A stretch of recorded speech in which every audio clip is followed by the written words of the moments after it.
Enter, although his name has not been officially disclosed, Benjamin Dean, a FBI special agent on the Salt Lake City Field Office Cellular Analysis Surveillance Team.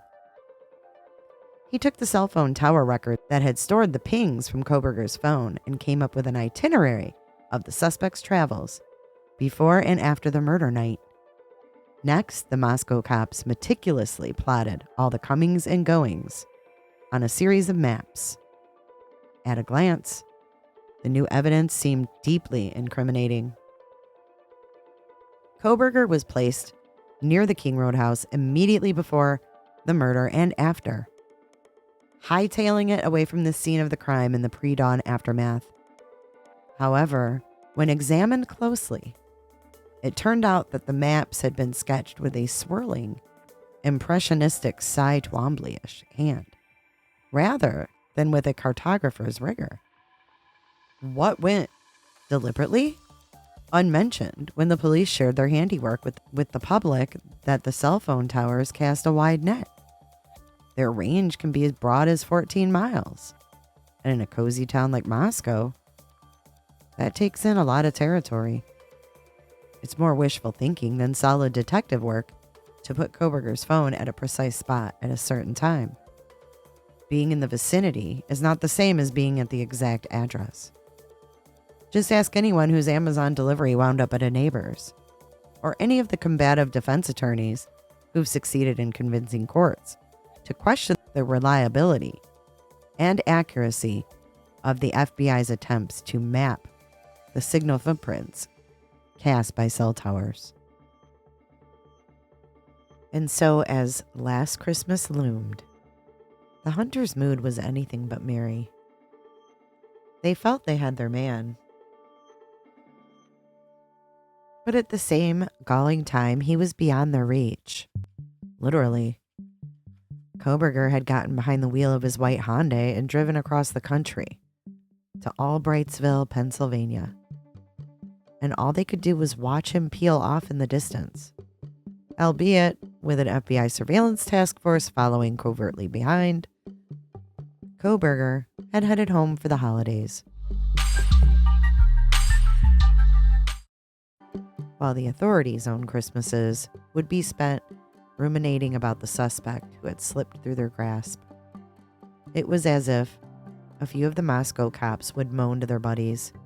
Koberger was laughing at them, taunting their ineptitude. Was the criminal justice student, in fact, smarter than they were? Hey, I'm Derek. Nice to meet you, Derek. I'm with Fox News. I have not met you. I'm sorry. I've met a lot of you guys. Yeah. I've got a major problem going on, I think. Yeah, tell me what's going on. I've been here since the crime commitment was started. I've been covering Fox Digital, so I've been taking lots of photos. My names are on the photos, and so it started yesterday. I got a message from Batman. From I Batman? don't know who it is. It went through my photography website, and it says, a God-sized hole in your heart. Okay. Then we go to here, and then it comes from behind you. You can read it.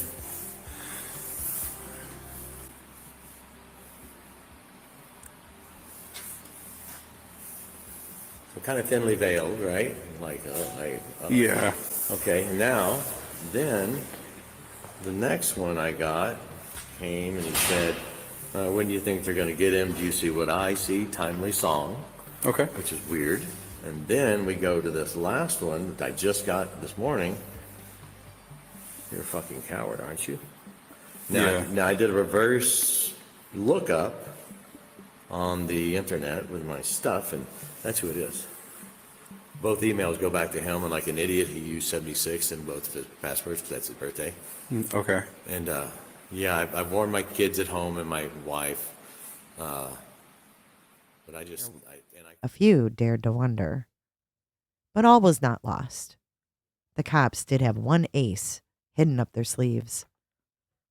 The killer had made an amateur's mistake. A tan leather knife sheath had been left at the scene of the crime. It had been found in the third-floor room. On the bed were the blood-spattered bodies of Madison Mogan and Kaylee Goncalves lay. At first, the authorities had exulted. This was the break they had been hoping for. The Idaho State Police Forensic Services in Meridian had quickly gone to work, and they hit the jackpot. Male DNA had been left on the button snap of the knife sheath. Now we got him, the cops and the scientists rejoiced. Only once again, they were wrong. Once again, they were too quick off the mark. The consumer DNA kits that are sold in your local CVS need about 750 to 1,000 nanograms to find out all they need to know about you. And that's not much. That's smaller than a speck of floating dust, and a whole lot less substantial. A single nanogram is as heavy as a breeze. It weighs a few trillionths of a pound. There's nothing to it. But crime scenes often contain a whole lot less DNA than that. The forensic teams will routinely wind up with only 100 or so nanograms of DNA. Yet scientists can nevertheless work their magic and use even this microscopic amount of genetic evidence to nail the criminal. The problem, however, was that the DNA on the knife sheath, authorities would concede on background, was less than 100 nanograms. A whole lot less. A mere fraction, in fact, of a single nanogram. Nothing more than just a handful of microscopic-sized cells. In total, according to knowledgeable sources, about 20 cells. Maybe, they whispered, even fewer. The DNA sample was as small as a fragment of a speck balanced on the head of a tiny pin, and it had the Idaho crime lab stymied. It was a scientific challenge beyond their capabilities, but not beyond Othram's and its lab, equipped with a costly Novasec 6000. Some scientists take pride in their lofty detachment.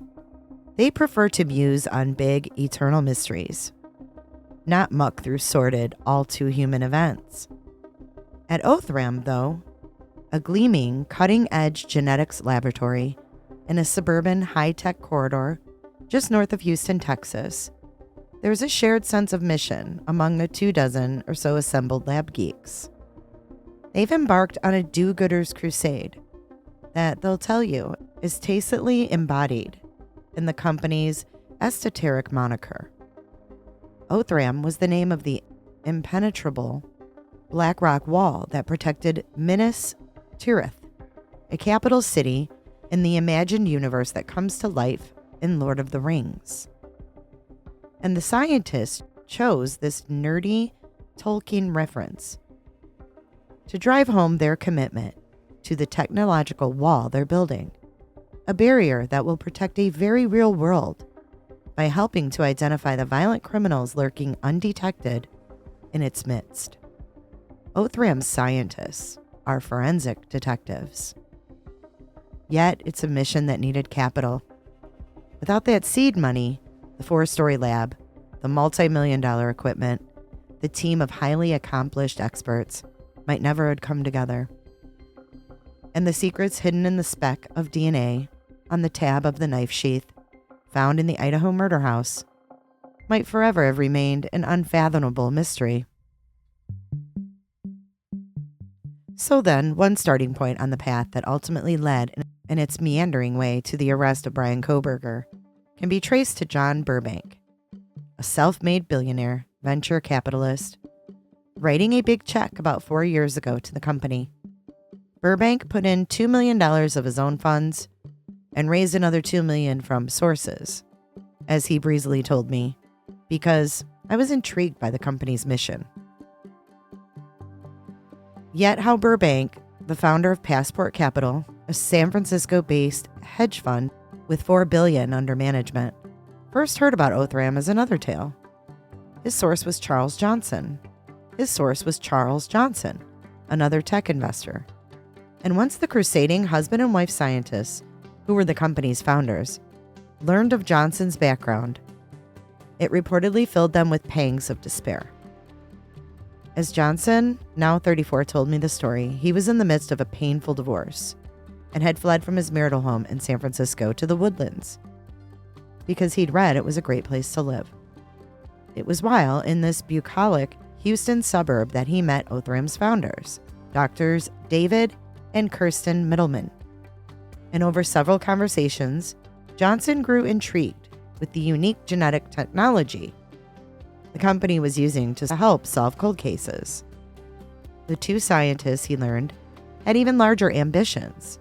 They had dreams of putting together a fully staffed lab and buying the sort of gene sequencing equipment, such as the pricey Novasec 6000, that would allow them to unravel the spool of genes that could connect the dots in decades-old and often abandoned mysteries. They would free innocents who had been wrongly convicted, and they would help track down the actual criminals. Only they needed money to make their dreams a reality. Johnson, he said, subsequently met up with the Middlemans again in San Francisco, and after a long dinner volunteered to introduce them to his friend John Burbank. It was a marriage made in startup heaven. For a while, Burbank provided the checks and offered a veteran businessman's shrewd advice to the company, and Johnson received a potentially lucrative chunk of stock for playing middleman to the Middlemans. It was only later that the scientists found out more about the man who had brokered the deal. The banner headline above a hard-hitting article in the Boston Globe about Johnson was dismaying enough. A race-baiting troll has found acceptance in Trump's D.C. But the disclosures were more distressing. He's argued that black people are dumber than white people, questioned whether 6 million Jews died in the Holocaust, was banned from Twitter for threatening a Black Lives Matter activist, and posed making a white power sign while standing next to white supremacist leader Richard Spencer. And now Johnson was a fairly significant stockholder in their idealistic, justice-driven creation, a company where key scientists had relatives who had died in the Holocaust. When I met with Johnson for lunch, he offered apologies for his past beliefs. "I've evolved," he explained with a terse contrition. But as the long lunch continued, he revealed that many of his prior assertions had actually been role-playing. He'd been acting under orders from intelligence agencies, and he was dutifully constructing an incendiary cover identity. And it was with the knowledge and approval of these clandestine organizations, he said, that he'd met with Julian Assange in London, and now assisted companies providing military equipment to the Ukrainian forces. In fact, he varied activities in the shadows while fighting for the national interest that made him, he claimed, a marked man. He was advised to cancel a proposed business trip to London because M15 couldn't guarantee his safety. The Russian FSB, as well as Israeli Mossad, are out to get me, he confided, with enduring due fatalism.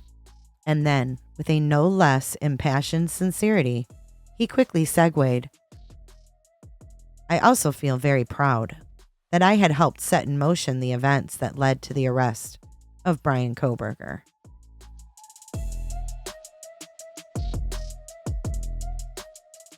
And that is indeed quite feasibly one starting point for the path that led to the arrest of the man alleged to have brutally murdered the 4 students.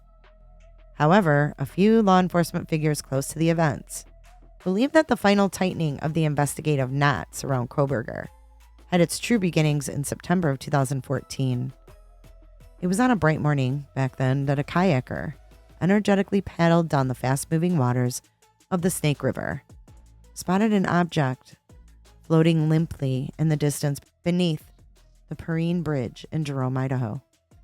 Curious, he broke course to investigate and discovered a woman's body.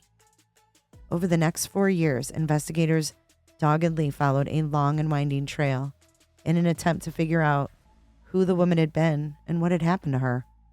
They combed the area, checked local restaurants, motels, bus depots, and taxi services.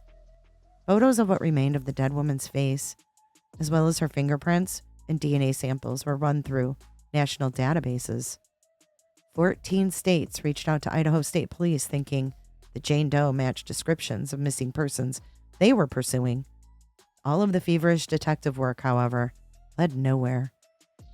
In August of 2020, the perplexed investigators finally threw up their hands in despair. The case was officially classified inactive. Its voluminous evidence folders stuffed into one of the many dusty file drawers that were the burial grounds of the frigidly cold cases. But then there was, in relatively rapid succession, a flurry of fortuitous and previously unimaginable events. For starters, Matthew Gamet, the director of the Idaho State Police Forensic Services Laboratory, a hands-on crime scene investigator who was also a scientist with a master's in microbiology, as well as someone who had done a fair share of DNA-driven investigations, applied for and won a $3 million grant from the FBI Assistance to fund genetic genealogy testing to solve unsolved cases.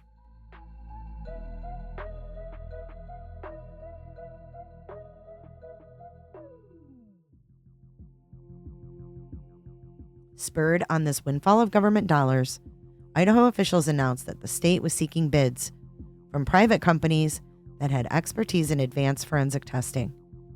In July of 2021, Othram won the contract. And one of the first seemingly dead-end cases Gamet sent their way was the mystery of the identity of the female corpse.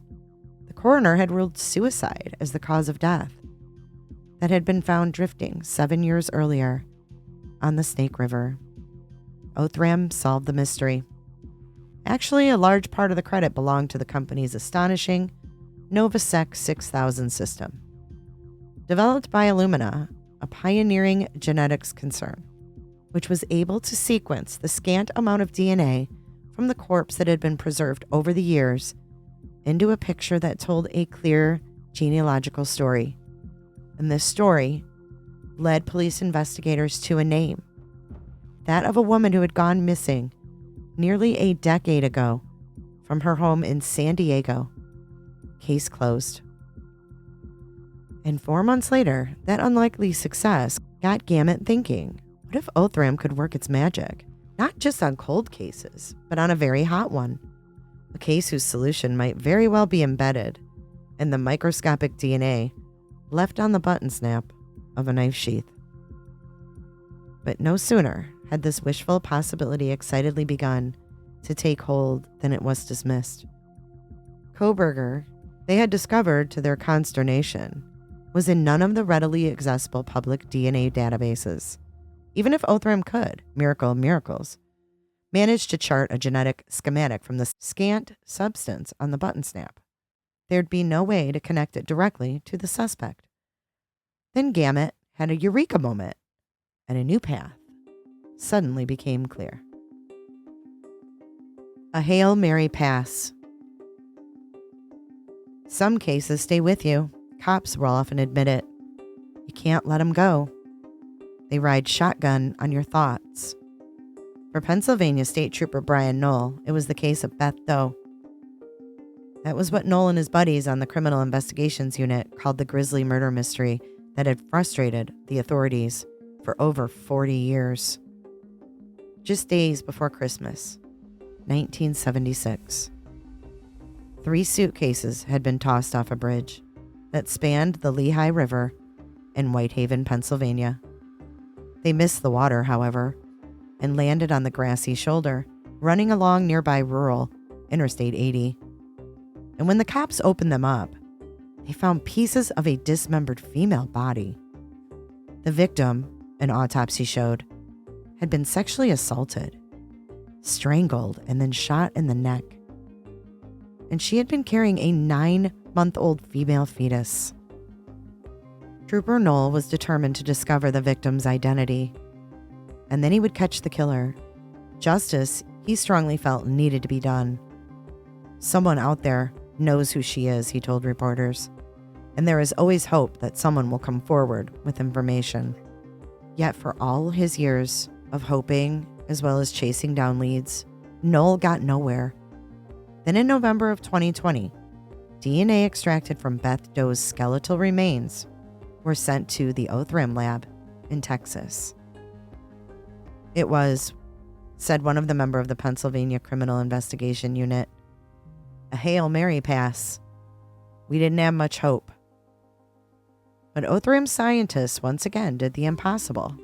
A DNA match enabled detectives to identify the butchered woman. And then, despite all the decades that had passed, the alleged killer, a man who had been the victim's live-in boyfriend at the time, was arrested. He is out on bail as he awaits trial. At last, Trooper Knoll felt the murder had been avenged, and it was thanks largely to a bunch of science geeks in the suburbs of Houston. 2 years later, on a cold December night, just 2 days after last Christmas, Knoll was once working again, hand in hand with the Othram scientists. Only he didn't know it. He simply focused on his covert mission: stealing garbage. It became known to the WAGs and Troop N, the state troopers who were running the surveillance op, targeting Brian Kohberger as he spent Christmas with his parents, as the Great Trash Robbery.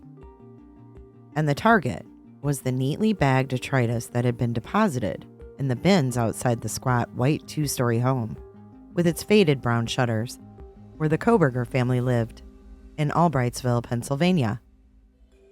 In the dead of night, Knoll, as if on cat's feet, tiptoed in and made off with his treasure trove. Later that same day, a special FedEx package, deceptively marked medical material, made its way to the Othram lab. The scientists quickly went to work. They extracted promising material from the trash they'd received. With the Novasec 6000 geared up, they hurriedly plotted specific genetic sequences, and when they shared the information with the Idaho crime lab about 1,800 miles up north, alarm bells started ringing. It no longer mattered that they had previously drawn a blank, trying to make a link between the DNA on the knife sheath, button, and Brian Kohberger. They had succeeded in doing the next best thing. They were convinced that it was good enough. They had matched the speck of DNA recovered from the murder house to the DNA embedded in the trash of Michael Kohberger, the suspect's father. And while moralists might find biblical authority for the argument that the father was not responsible for his son's alleged sins, the more practical geneticists had found an indisputable link. At least 99.9998% of the male population would be expected to be excluded from the possibility of being the suspect's biological father. QED. The DNA on the knife sheath button belonged, the Idaho authorities asserted, to Michael Kohberger's son, Brian. The case now had a seemingly unsplittable atom at its core. It could at least charge forward.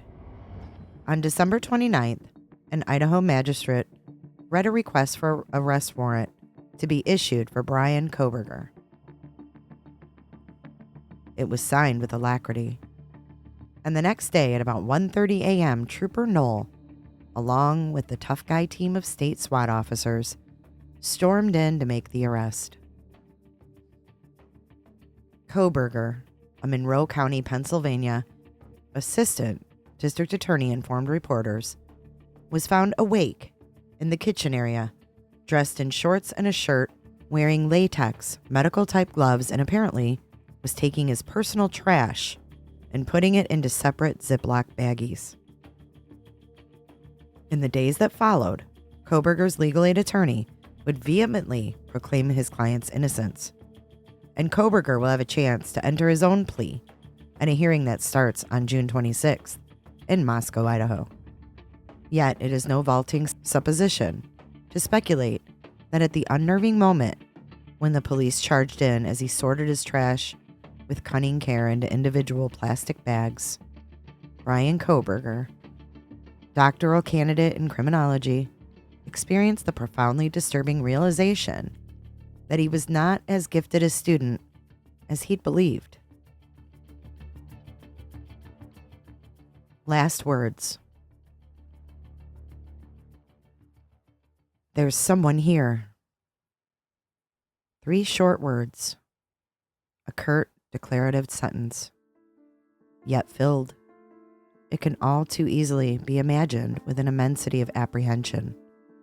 Perhaps even an intimidation of the horror that was to come. They were the last words that, according to the Moscow police, Dylan Mortensen, one of the 2 surviving roommates, had heard Kaylee Goncalves speak in the helter-skelter moments before her death. I am replaying this fearful testament in my mind as I stand transfixed outside the King Road house as the night comes falling on a wintry day. I look out into the darkness, and the volumes implicit in those few words reverberate through my imagination. It's eerie. It's as if the furies that were set loose in those fateful pre-dawn moments are still swirling about. Yet once I walk away, heading down the icy street and leaving the house behind, the instant passes. The echoing sentence slides away, slipping off to be stored deep in the recesses of my reporter's memory. And it stays there, not forgotten, yet inert. Then, without warning, the words return, catching me by surprise. It is months later, a new, fresh spring, and this time the night has come falling on a verdant corner of the Pennsylvania countryside. I am standing outside the crime scene house that's just a stone's throw from the campus of DeSales University. When Brian Koberger was a grad student here, one of his professors was Dr. Catherine Ramsland. She's a celebrated forensic psychologist and prolific author. One of the required texts in her course was her own book, Inside the Minds of Serial Killers: Why They Kill. It is a grim yet fascinating work, filled with case studies that give support to the professor's earnest wisdoms. Fantasy, she writes with authority, also builds an appetite to experience the real thing. Standing on a patch of grass, staring into the dark stone house, I can picture an impressionable student walking through an interior staged with corpses and blood. And the warning in Ramsland's cautionary logic is driven home. And I find myself measuring an increasingly rage-filled journey that hardened a spirit until its secret impulses might very well have led him into the deep shadows of a house on the other side of the country, where a voice blurted out with sudden, awful comprehension, "There's someone here."